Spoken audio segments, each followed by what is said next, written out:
एक तो रूस और यूक्रेन के बीच की जंग, जिसे 1 महीने से ज्यादा का वक्त बीत चुका है, लेकिन जंग का अंत होता नजर नहीं आ रहा।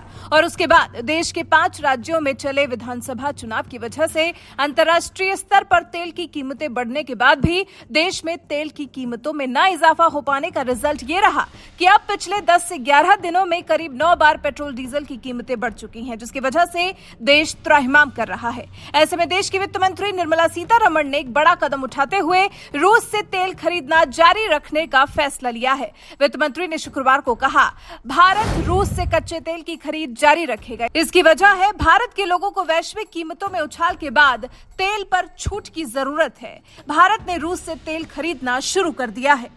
निर्मला सीतारमण ने इतना कहा ही था कि ये बात अर्थशास्त्र, तेल और कमोडिटीज पर लिखने वाले ब्रिटिश कॉलमनिस्ट जेवियर ब्लास को बुरी लग गई और उन्होंने भारत की वित्त मंत्री निर्मला सीतारमण को कमोडिटी ट्रेडर बता दिया। ब्लास का भारत की वित्त मंत्री के लिए ऐसे शब्दों का चयन करना देशवासियों को रास नहीं आया। ब्लास के निर्मला सीतारमण के लिए किए गए अनुपयुक्त शब्दों से भारतीय यूजर्स खासे नाराज हो गए और फिर एक के बाद एक यूजर्स ने ब्लास के सामने अंग्रेजों के ताजे कारनामों का कच्चा चिट्ठा खोल दिया।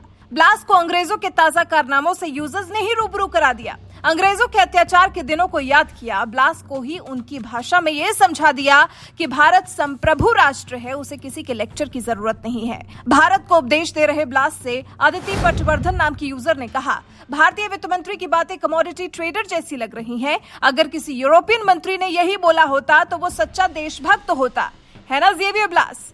वहीं प्रीतम राव नाम के यूजर ने लिखा, ये बेहद हास्यास्पद है कि जिस देश की अर्थव्यवस्था खून बहाकर बनाई गई हो, उसका नागरिक भारत को ज्ञान दे रहा है। वहीं जफर सरेशवाला ने लिखा, यूरोप और संयुक्त राज्य अमेरिका न केवल तेल बल्कि गैस, यूरेनियम और उनकी सभी ऊर्जा जरूरतों को रूस से आयात करता है। आपका पाखंड बेशर्म होने की सारी हदें पार कर चुका है।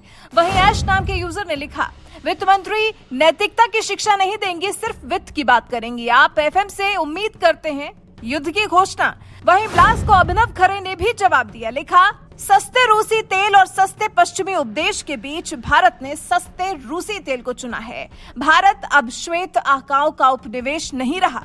वहीं आभास नाम के यूजर ने भी ब्लास की गलतफहमियों को दूर कर दिया, लिखा, भाई ये 1947 वाला भारत नहीं है। आप जो सदियों से करते आ रहे हैं उसके लिए दूसरों को दोष देना बंद करें। अमोघ नाम के यूजर ने भी ब्लास को सटीक जवाब दिया, लिखा, ऐसा लगता है कि आप अभी भी अतीत में जी रहे हैं। ये वर्तमान है जहां भारत अपने हितों की रक्षा करता है और पश्चिम से कोई आदेश नहीं लेता है।